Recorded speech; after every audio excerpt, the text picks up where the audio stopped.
So, well, that's fine. Not look at any of this.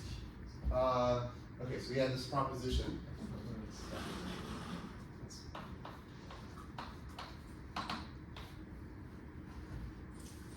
So we had some function f from our state space to the reals, and we define this sigma star squared to be the max of this variance of f with respect to mu, and the variance of f with respect to some nu, where these were just some probability measures. So mu are probability distributions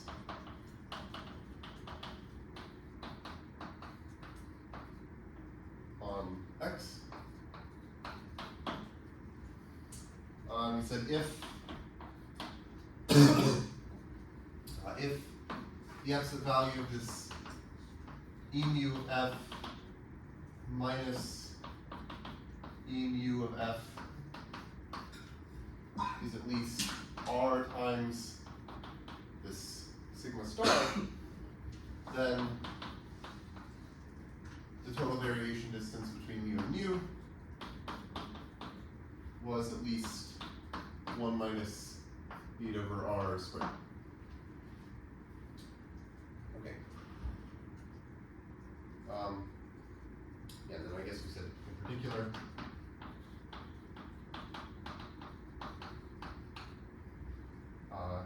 if we have some Markov chain xt, and we assume that the absolute value of this expected value of f of xt, where we start at some little x minus e pi of f, if this is at least r sigma star,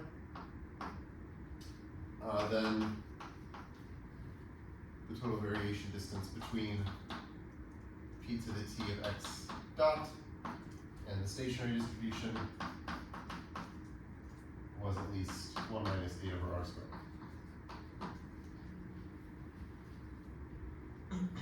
Okay, so I want to apply this to random walk on a hypercube, but first let me prove another lemma, which is going to be useful also later, so I'll maybe mark this with a symbol.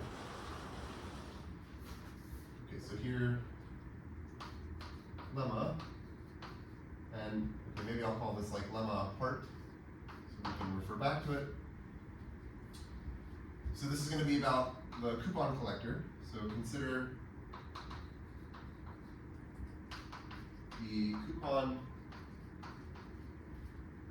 collecting problem within distinct coupon types.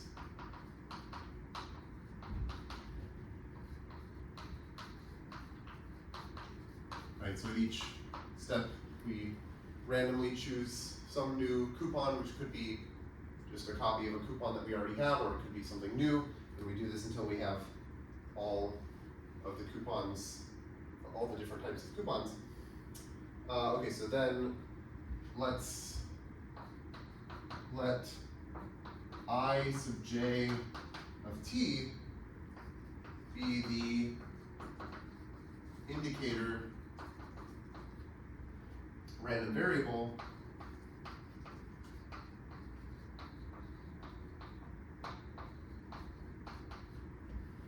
of the event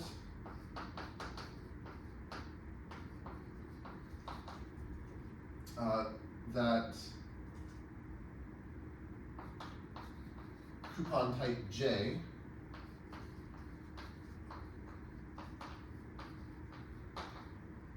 has not been selected by time t.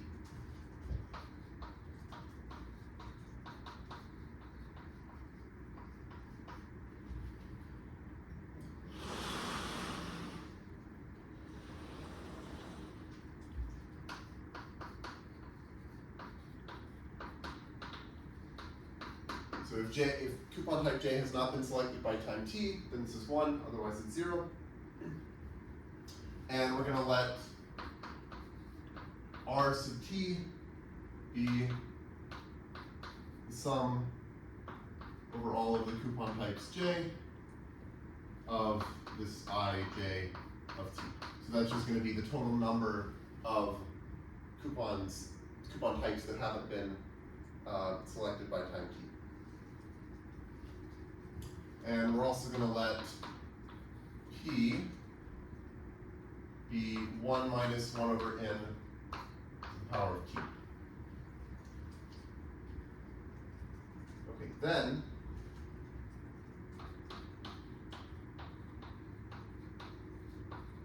first of all, the random variables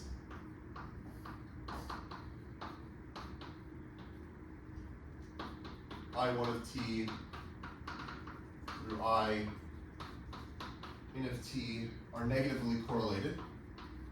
So the covariance of any two of them is negative. And this kind of makes sense, right? If you're saying that at time t you haven't selected coupon type j yet, and then you have some other type j prime, that would make it more likely that you have selected coupon type j prime. And moreover,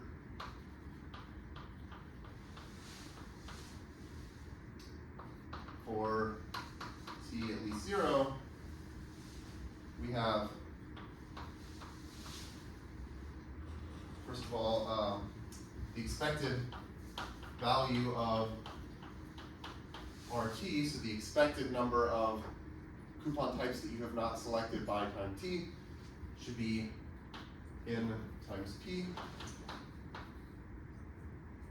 And we can look at the variance of RT,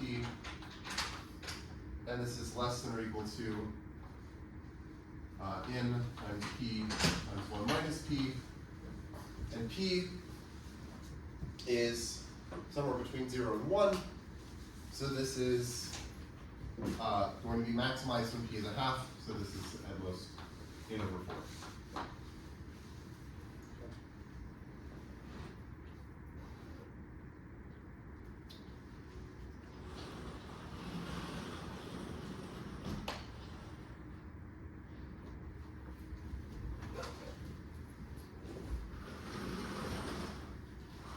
Proof. Okay, well, first of all, since ij of t equals 1, if and only if the first t coupons are not j, we have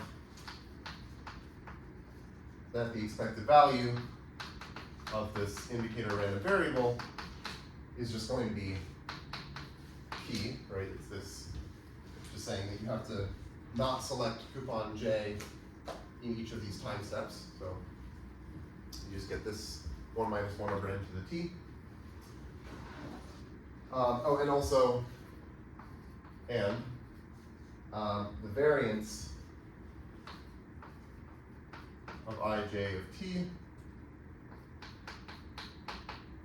is p times 1 minus p. Okay, so here, you could just compute this by looking at like the expected value of ij of t squared minus the expected value of ij of t squared, and the fact is that like ij of t squared is the same as ij of t because it's an indicator random variable. Okay, so then for two coupon types j not equal to k, we have the expected value of their product, ij of t times ik of t, is 1 minus 2 over n to the t. All right, so here we're saying that this is 1 if you haven't selected coupon types J or K at time t, and otherwise it's 0. So the expected value of this is going to be, you have to get, like there's a 1 minus 2 over n chance of not selecting them in each step, and there are t time steps, so we have this. Okay, then that means that the covariance of, let me move it down here, the covariance of these two indicator random variables, ij of t and ik of t, is going to be, okay, so I want to take the expected value of their product, which is this 1 minus 2 over n to the t, and then I want to subtract the product of their expected values, which is just going to be this 1 minus 1 over n to the t, and I just square that, so I'm going to get 1 minus 1 over n to the 2t. Okay. And the point is that this is less than or equal to 0 if you expand it out.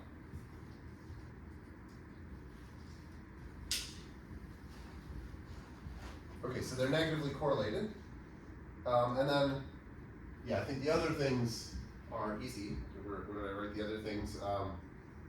Yeah, the expected value of RT is NP. Okay, well that's just because linearity of expectation. And then the fact that we have this variance, okay, so that's, I guess, because we have this sum of these, yes, we have, sorry.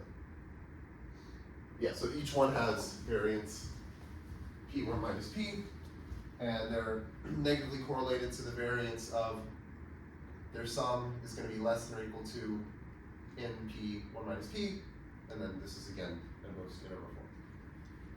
Okay.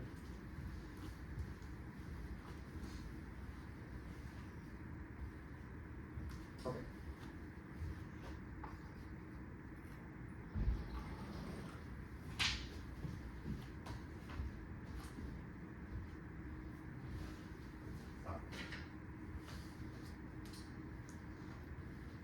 Okay, so now what we can prove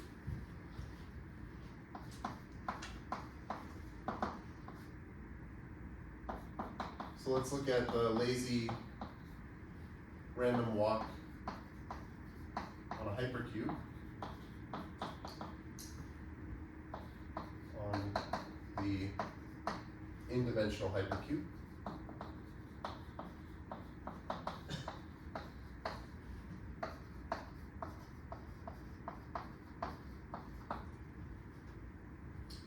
We have d of, it'll be 1/2 n log n minus some alpha n. So for some constant alpha, this will be at least 1 minus 8 e to the 2 minus 2 alpha. So this is a lower bound on d of t when t is sort of like near 1/2 n log n. Like it's 1/2 n log n up to some perturbation. Okay.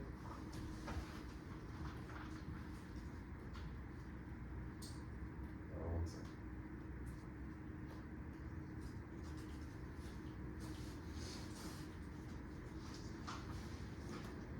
Okay.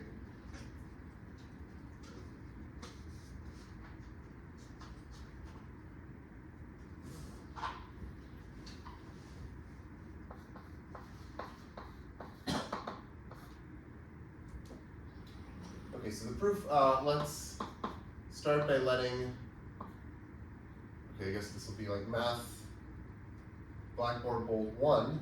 This will just be the all ones state in our random walk. And if if I take any, say, x, so vector x, which will be some x1 through xn in 0, 1 to the n,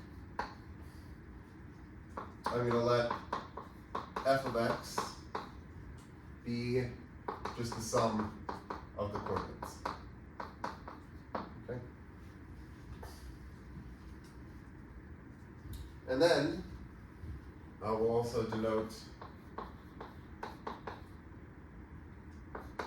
the state at time t by, well, it'll be our usual xt, but I'll call this like x1 t through x in t.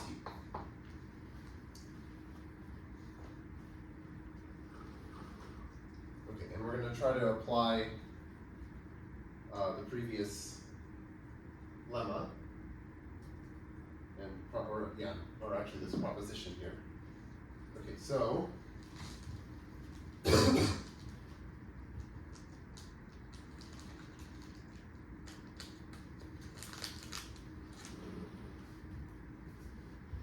okay, so first, the stationary distribution is uniform.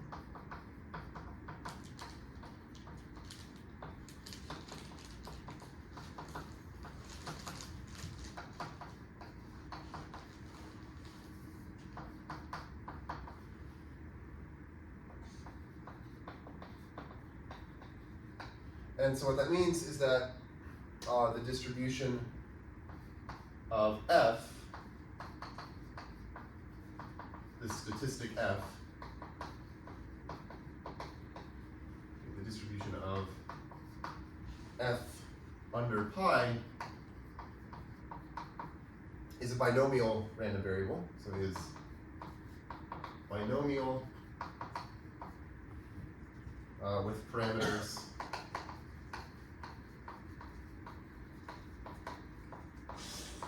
n and p is a half.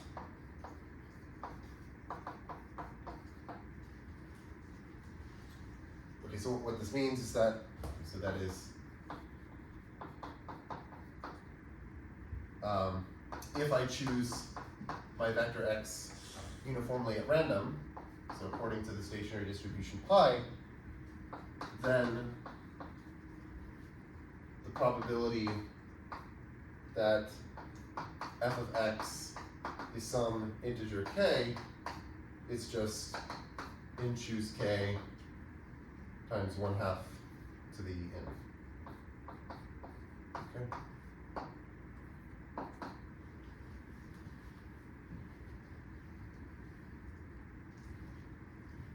Okay, so hence,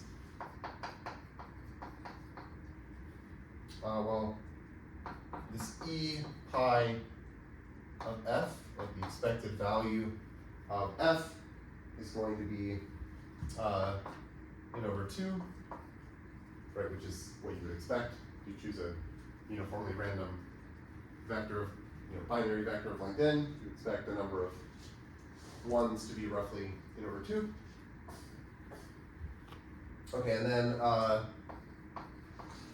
the variance of f, if we choose it, if we apply f to a uniformly random vector, this will be n over 4.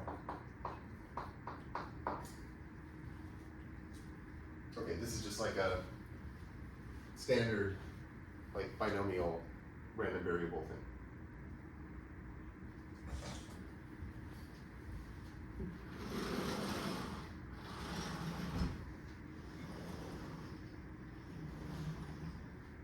Okay, so let RT be the number of coordinates not updated at time t.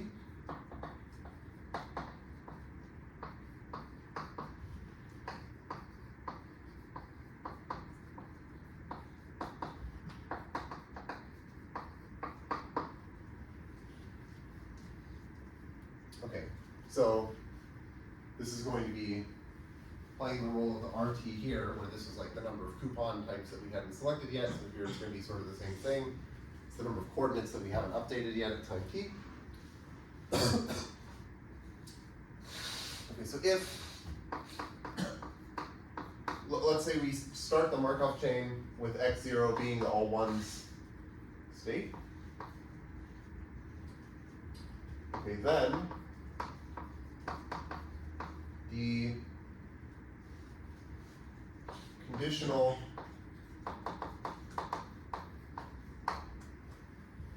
distribution of f of xt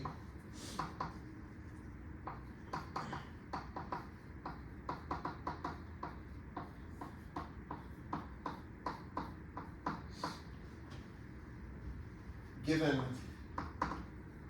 that RT is some number R is R plus B, where B is a binomial, where B is binomial,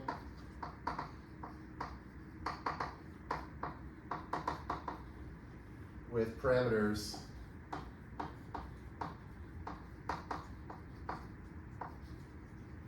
n minus R and a half. Right, so, okay, the point is that, what am I saying here? If we condition on saying that at time t there are R coordinates that have not been updated yet, okay, so those R coordinates must be ones because we started with all ones and then we just said let's start changing things. So if there are coordinates that have not been updated, then they are going to be ones, and then the other coordinates are going to be some other things. But the other things are like uniformly random because when we flip a bit, we change it to some uniform random, either 0 or 1. So the number of ones at time t should be this R plus this binomial random variable with parameters n minus R and 1/2. Okay. Okay, so thus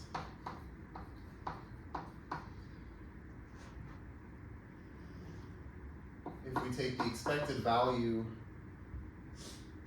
of f of xt given some RT, and this is the expected value assuming that we start the Markov chain at the all one state. So here, okay, what this is saying is that like we're conditioning on some particular choice of RT, which is like this R, but I'm just going to call it RT. So this should be, the expected value should be like the expected value of this, where R is RT. So that's going to be RT plus the expected value of this binomial random variable, which is just n minus RT over 2. Okay, does that make sense, this part? And this is, well, okay, this is just n plus RT over 2.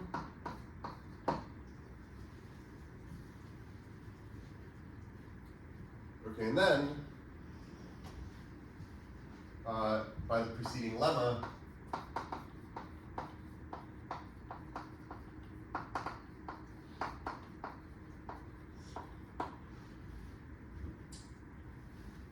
if we take the expected value of f of xt, not conditioned on anything, yeah, okay, so maybe I still want to condition on starting at the all ones state.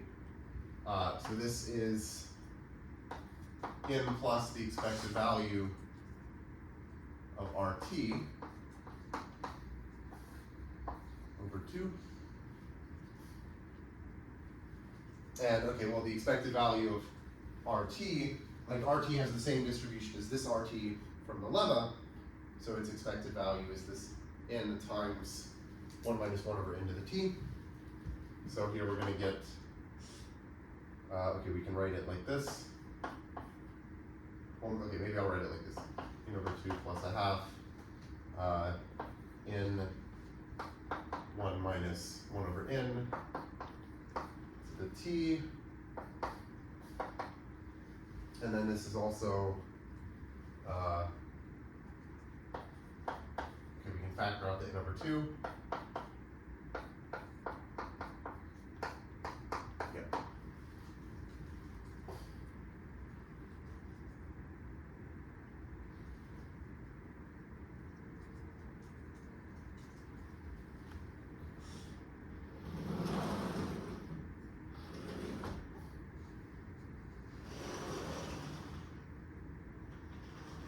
Okay, so we've gotten the expected value of this f. I also want to look at the variance. So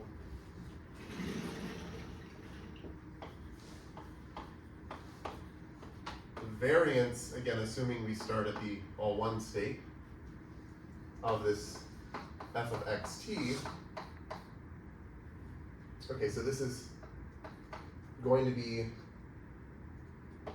the variance. Okay, so this, I'll write down this identity that we're going to use. It's the variance of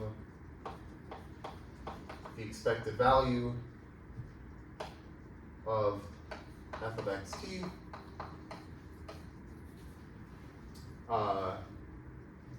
given the knowledge of RT.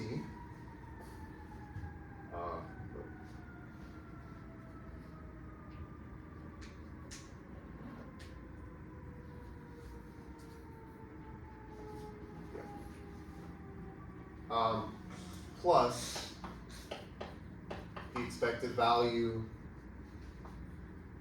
of the variance of f of xt given RT. Okay, so yeah, so this is an identity where you can write the variance as like the variance of the expected value, this conditional expectation, plus the expected value of this variance. Okay, so then what can we do with this?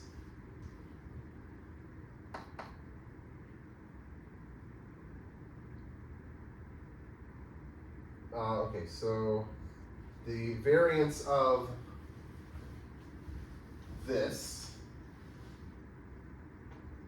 Okay, well, what is this? It's n plus RT over 2.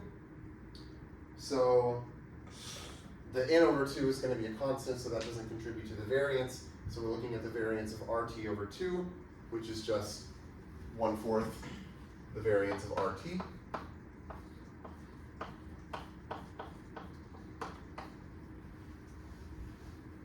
And then we still have this expected value of, okay, so the variance of f of xt given RT.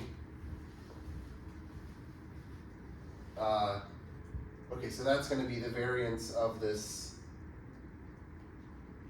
So right, again, we have that the conditional distribution of f of xt given RT is this R plus a binomial, and so then that's going to be oh, I see. Okay, expected value of 1/4 n minus RT. Okay, why was that?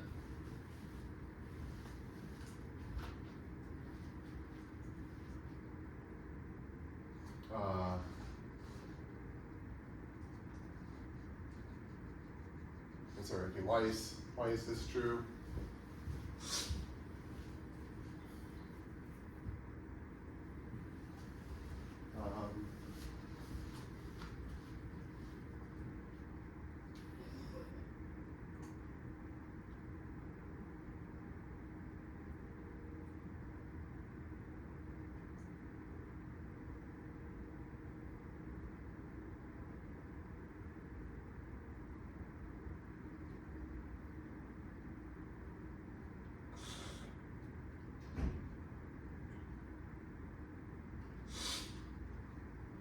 not seeing, okay.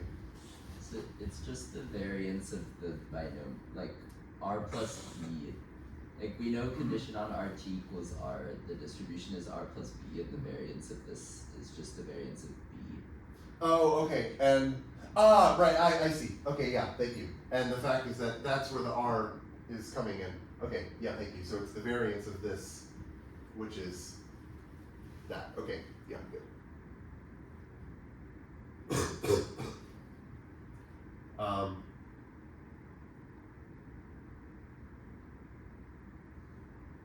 Right, okay, yeah, sure. Okay. Because, yeah, RT is a, yeah, okay. Okay, and then this is 1/4 variance of RT plus, okay, I'll just write this as 1/4 n minus the expected value of RT.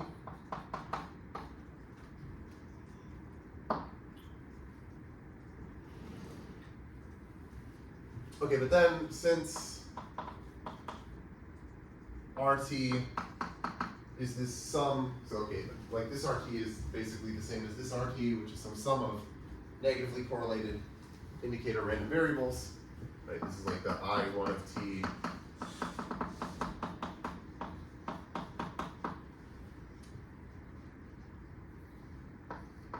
and these are negatively correlated.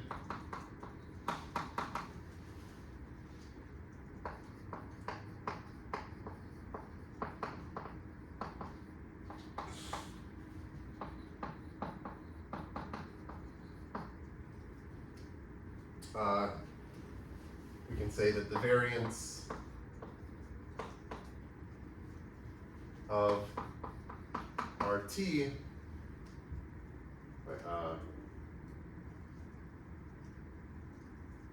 yeah.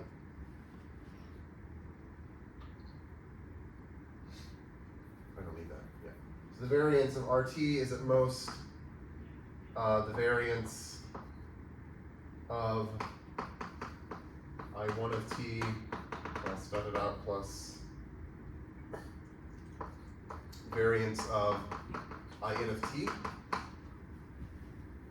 And then this is at most the expected like the sum of the expected values.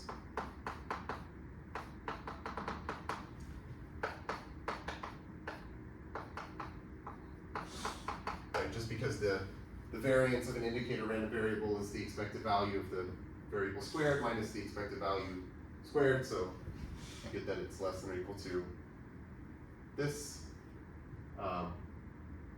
Yeah. And this is equal to the expected value of RT.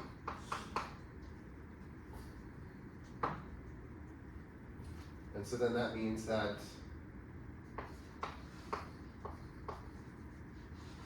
if we go to here, the variance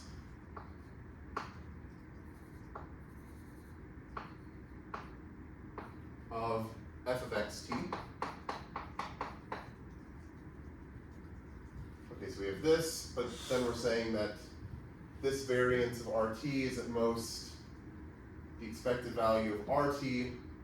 So then this just becomes, if we use that, then we find that this is at most in over form.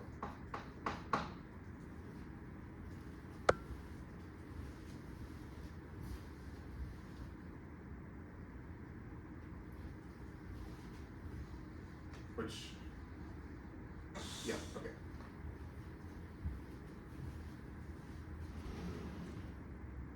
Okay, so we're sort of almost there. We need this sigma.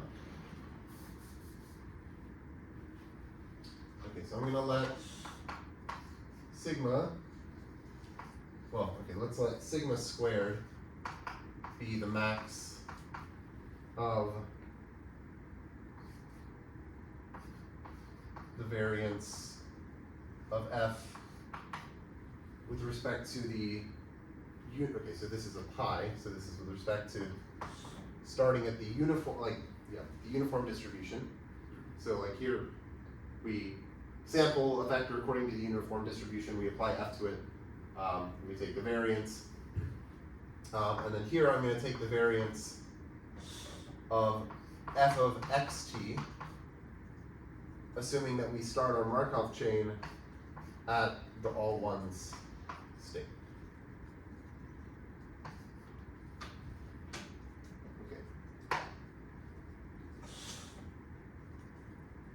Okay, then the point is that sigma is the square root of n over 2. Okay, and the reason is that, well, we know what these are. This variance of f is just the variance of some binomial random variable, and that's going to be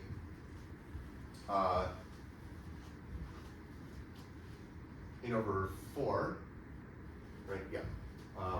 So it's this, n over 4. And then this we said was at most n over 4, so the maximum of them is actually n over 4. And so the square root is square root of n over 2.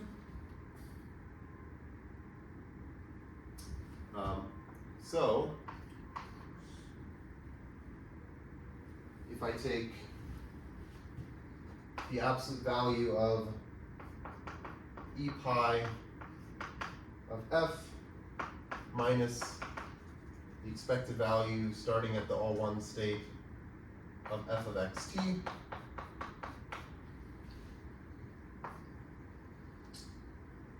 this is n over 2, 1 minus 1 over n to the t. Okay, right, so that was, we have that somewhere.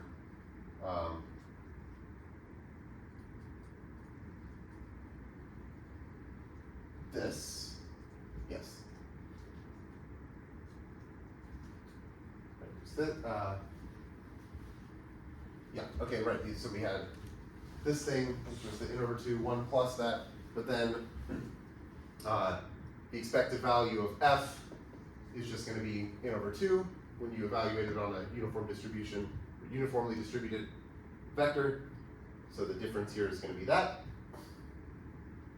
Okay, and then I can say this. Okay, well, how can I write this? I could write it as sigma times the square root of n times 1 minus 1 over n to the t.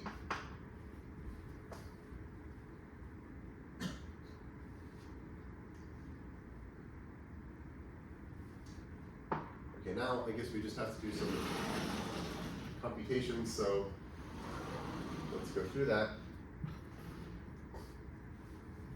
Okay, so I'm going to set t sub n to be 1/2 n minus 1 log n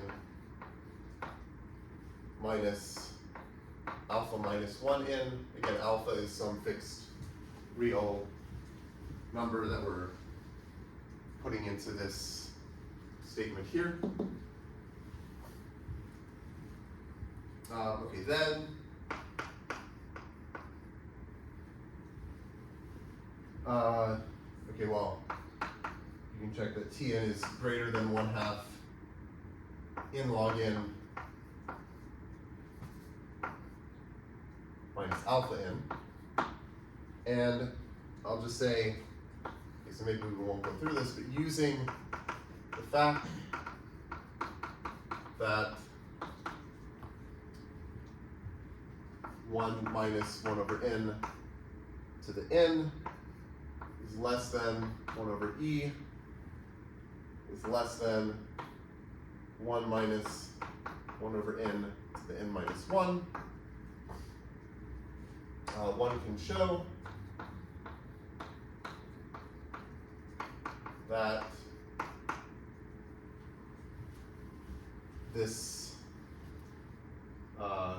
thing here, okay, so this is, yes, this thing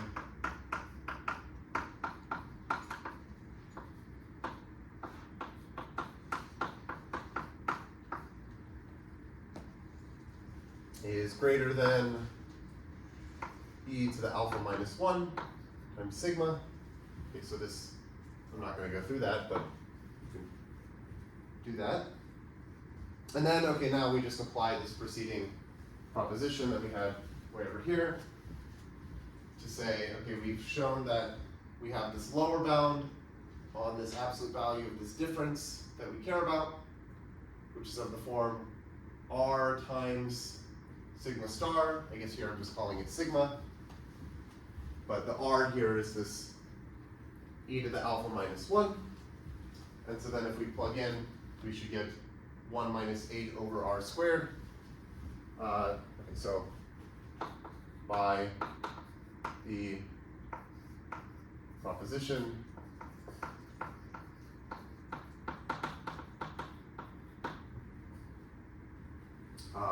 we get that d of 1/2 n log n minus alpha n. Oh wait, sorry, I should have, this should be t sub n here. Yeah, so that I'm relating it to this here. Okay. Anyway, the point is, then we use the fact that Tn is bigger than that, and we find that d of this, which is at least this,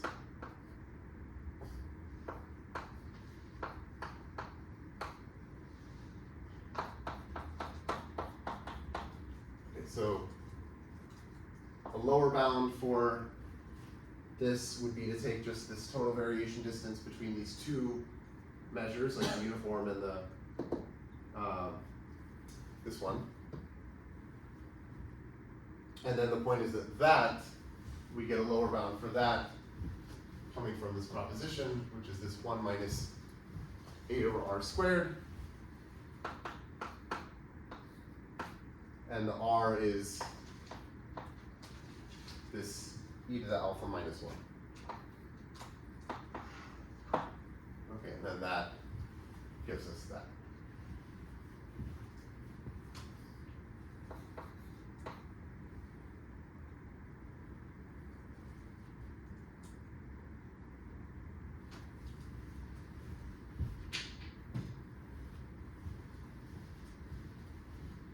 Any questions up to here?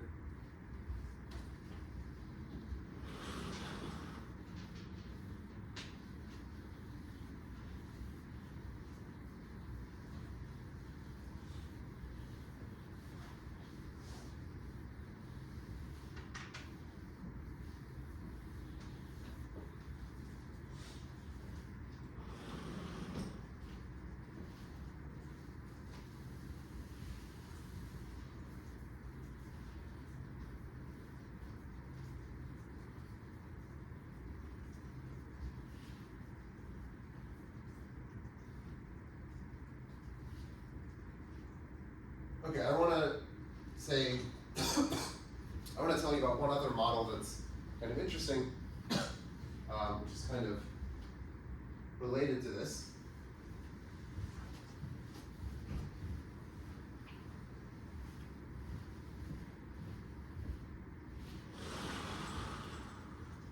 So here we're going to let our state space be the set of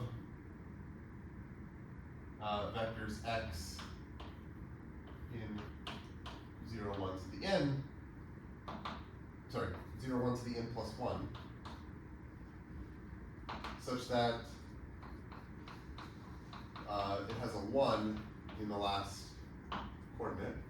So really this is just like binary vectors of length n, but we're tacking on a 1 at the end. Okay, then the east model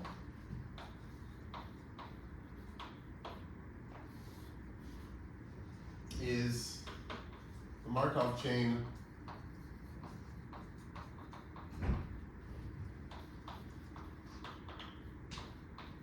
on X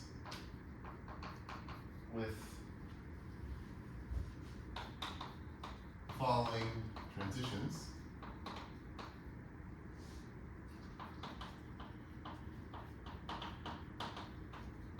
from a state X.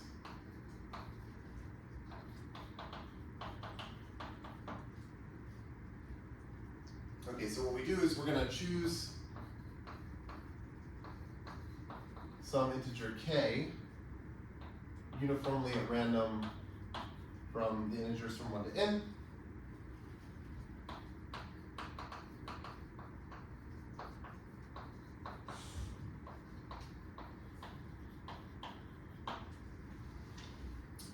And then we're going to flip the bit in position k if and only if the bit in the next position to the right, xk plus 1, is a 1. This is kind of why we need this condition here. So like, you can imagine starting with like a bunch of zeros and then a 1, and we're going to start choosing random positions, and for a while nothing's going to happen, but eventually we choose position in, and for position in, the number to the right of it is always a 1, so then we flip that to a 1, but now we're going to start maybe doing some stuff, and then eventually we'll hit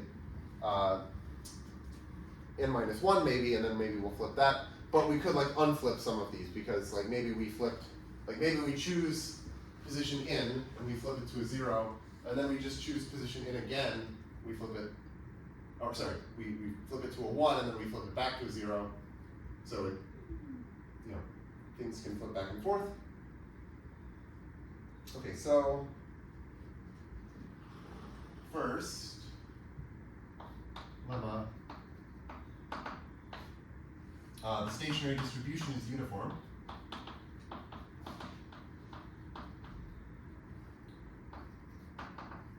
Distribution for the East model is uniform on this state space X. And the proof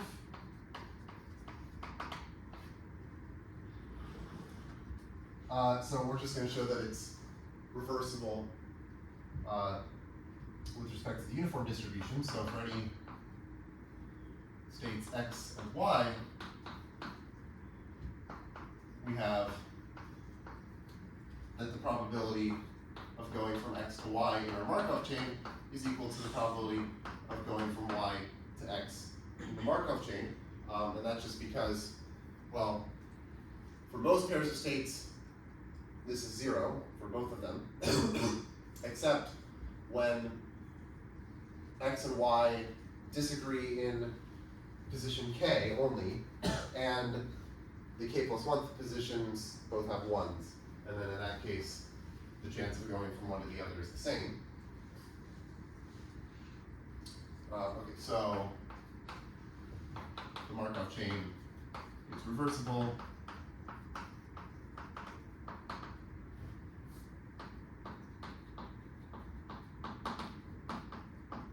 With respect to the uniform distribution.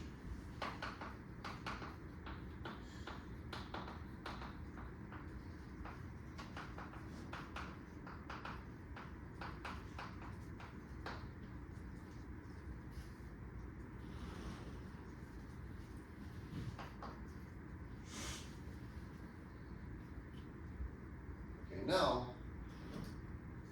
we can get a lower bound on mixing time.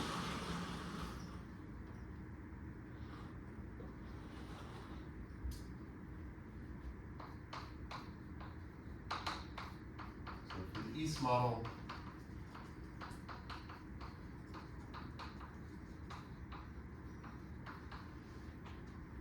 the mixing time is at least n squared minus 2n to the 3/2.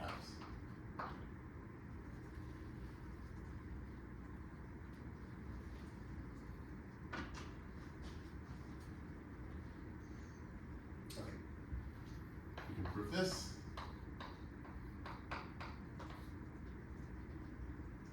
So I'm going to let A be the set of states in our state space that have a 1 in the first position. So x of 1 is 1. Okay, and so then, because the stationary distribution is uniform, like half of the vectors in our state space have this, the other half have zeros in the first position. So pi of A is a half.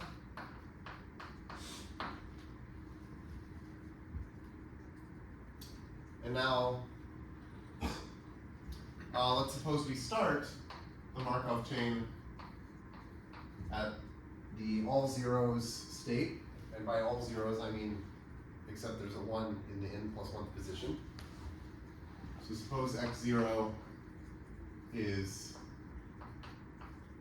all zeros followed by a 1.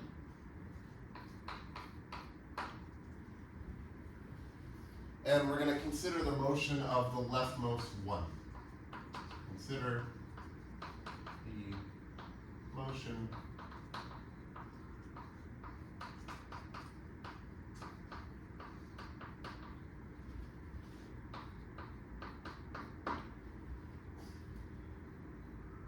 okay, so basically the leftmost 1, well, for a while, yeah, we're actually, okay, it's always going to move to the left by 1 if and only if that position to its left is chosen. Right, so this leftmost 1, it moves left by 1 position if and only if the position to its left is chosen.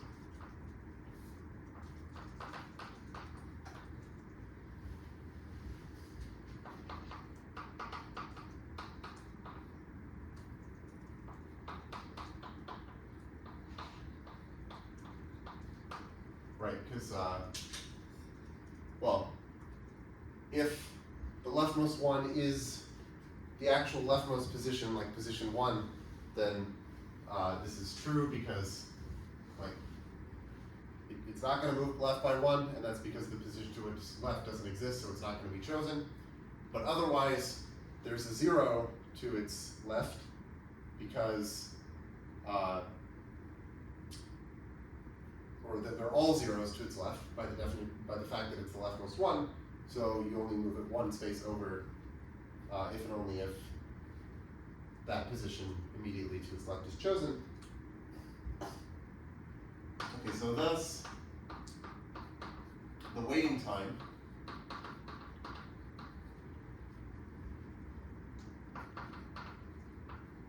for the leftmost 1 to move from position k plus 1 to position k is bounded below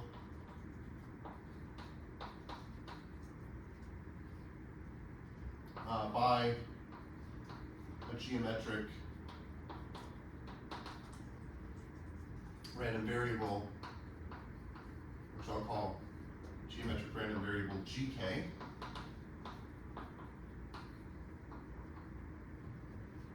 with mean n.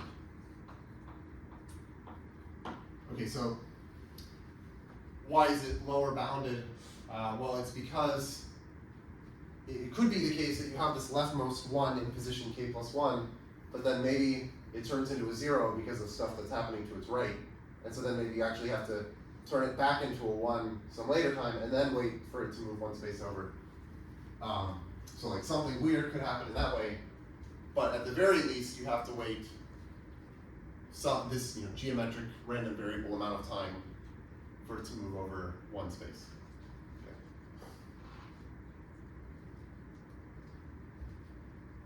Okay, so then what we want to look at is the sum of these geometric random variables. So this is g, which I'll define to be just g, well, sum from k equals 1 to n of gk. Right, so that's going to be the waiting time for it to move from like this position at the very right all the way over to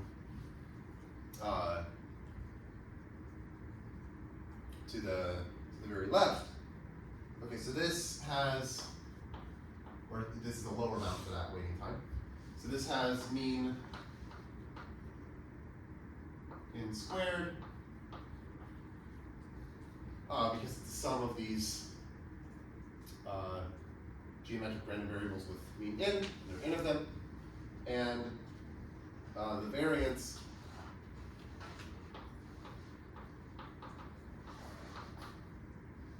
is 1 minus 1 over n cubed. Yeah, so this is just, you can compute that. So these are independent. So we have a sum of n independent random variables. So we have this. This is the variance, or the variance of the sum.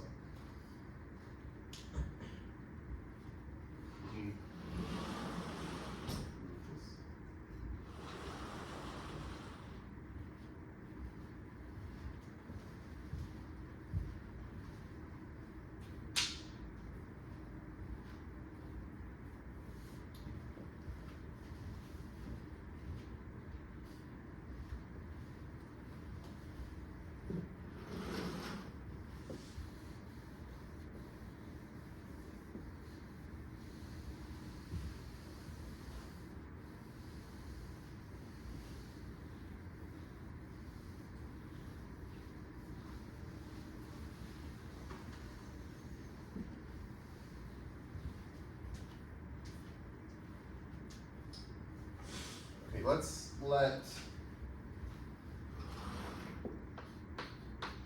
t of n comma alpha be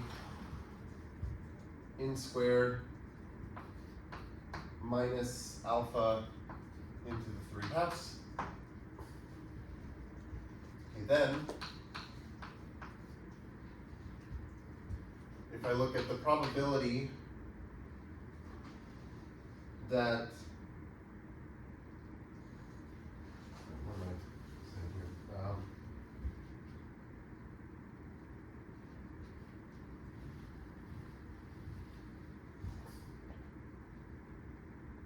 Okay, so the probability that our state at time t of n alpha, maybe I should make this like the floor of this, but whatever, let's ignore that. So this is our state at this time, and what is the probability that this has a 1 in position 1, so saying that it's in A.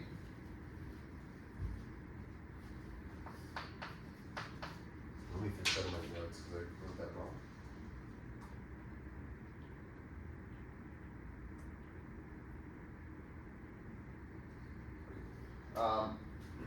This is,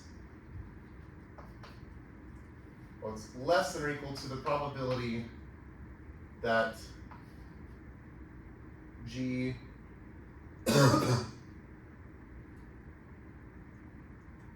is less than or equal to n squared minus alpha into the 3/2. Okay, so, right, because we're saying we're at this time, if at that time we are in A, then this sum of random variables must have been less than or equal to that time. so that like that's the only way that we could have had the leftmost one reach position 1 on the very left in that amount of time, right? Like G is a lower bound on the waiting time, so if we've gotten into A, the waiting time must have already passed, which means that G must have already passed, which is what this is saying. Okay, so this is, well, I can write this as the probability that G minus n squared, okay, let's just write it as, okay, so this is trivial, but then let's write this as the probability that G minus n squared is less than or equal to negative alpha times 1 minus 1 over n. Oh wait, maybe I want to do an inequality here. Okay, so this will be 1 minus 1 over n to the 1/2 into the 3/2. Okay, why is that? Okay, well I've just inserted this 1 minus 1 over n to the 1/2. So that makes this smaller, but this is negative, so it makes it bigger, and so that makes it more likely for this inequality to hold, so that's good. And then we can just use Chebyshev's inequality because G is a random variable with mean n squared, and the variance is this 1 minus 1 over n into the 3/2. So this is like the standard deviation here of G, and so we're saying what's the probability that G minus its mean is less than or equal to negative alpha times the standard deviation. Well, this is less than or equal to 1 over alpha squared, again by Chebyshev.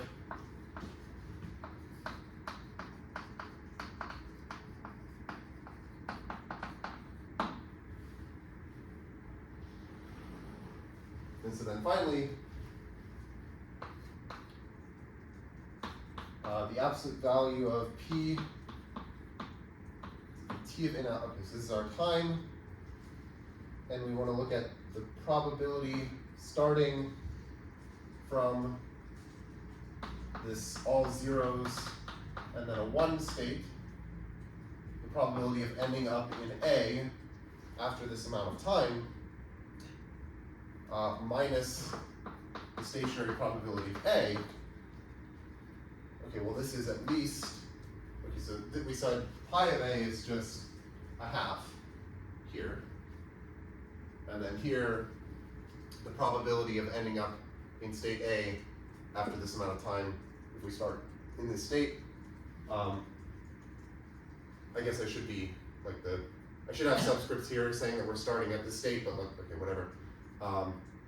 That's at most 1 over alpha squared. So this should be at least 1/2 minus 1 over alpha squared.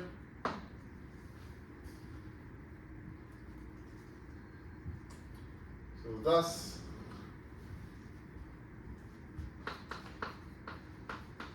if t is less than or equal to n squared minus 2 into the 3/2, then, okay, you can use this to say, and we won't go into it, but okay, you can use this to show that d of t is at least a fourth. Oh, actually, okay, wait, that's just because, yeah, so if you have this, that's with alpha is 2, so here you have 1/2 minus a fourth, so this is greater than or equal to a fourth if t is like this, so that means that d of t is at least a fourth. So the mixing time is at least what we claimed. So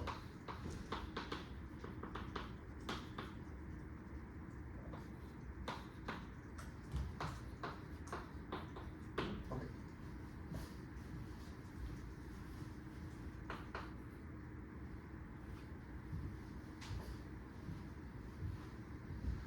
Any questions up to here? Okay, so now I think I'm gonna go to random walks on groups. Actually, maybe before I do that, I should say I sent an announcement about the final projects. So if you need a grade for the class, you have to do a final project, and this will either be an in-class presentation or written report that's like 4 to 10 pages. And I have some proposed papers that you could read on the course website, so you can look at those and make a choice from those, or you could pick something else, whatever. But then I send out a Google form, so fill out the Google form by Halloween so that I know how many days to allocate to in-class presentations. Okay. So in the last few minutes, I'll start with random walks on groups. Maybe I'll just define things and then we'll talk more about this later, or next time.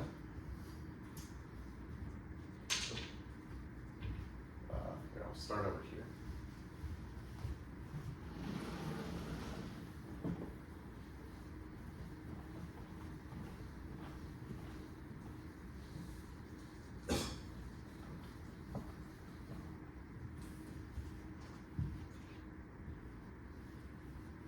There's a huge amount of work on random walks on groups. There are books called like Random Walks on Groups.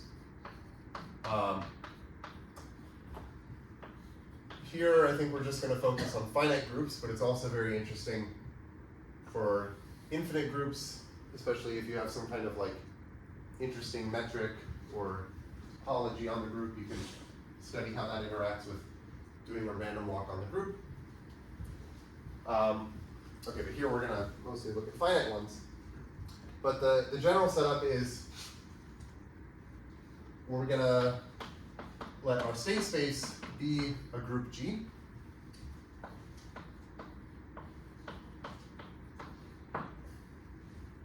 And we're going to fix mu to be some probability distribution on G.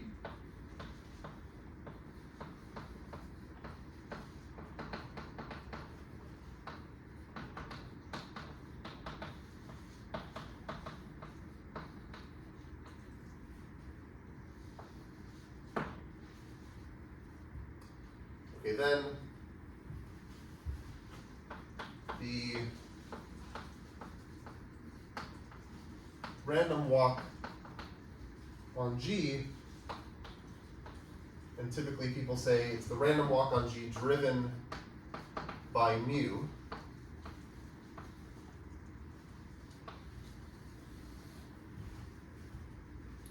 Is, well, it's a Markov chain.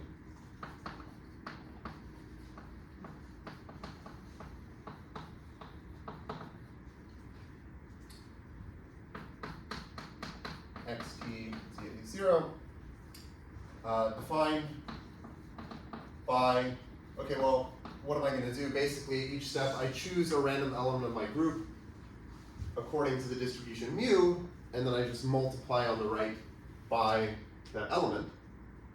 So what we're going to get is that x of t is going to be the starting state x0, and then times let's say some sigma 1, sigma 2, sigma t, where these sigmas, this is some IID sequence, these are IID elements of the group with distribution mu.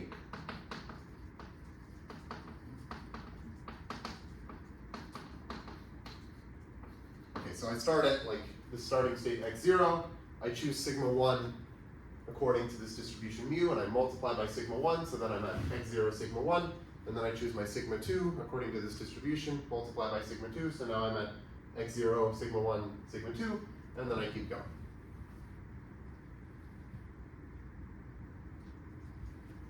And, okay, it's probably convenient if we assume, so we will often assume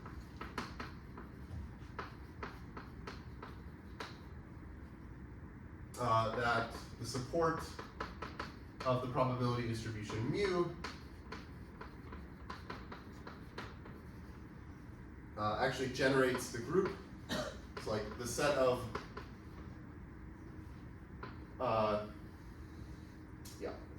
the set of things that we can choose actually generates the whole group. And we might also assume that it contains the identity element.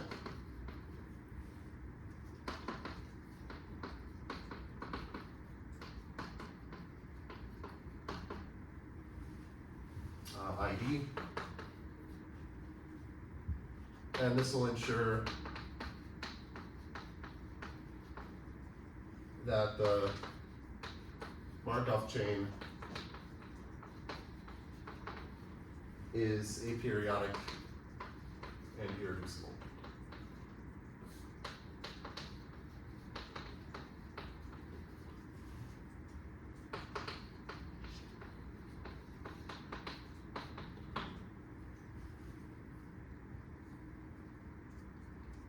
And next time, we'll talk about random walks on SN. Okay, let me not do that. So I'll just say a random walk on SN is often called a shuffle.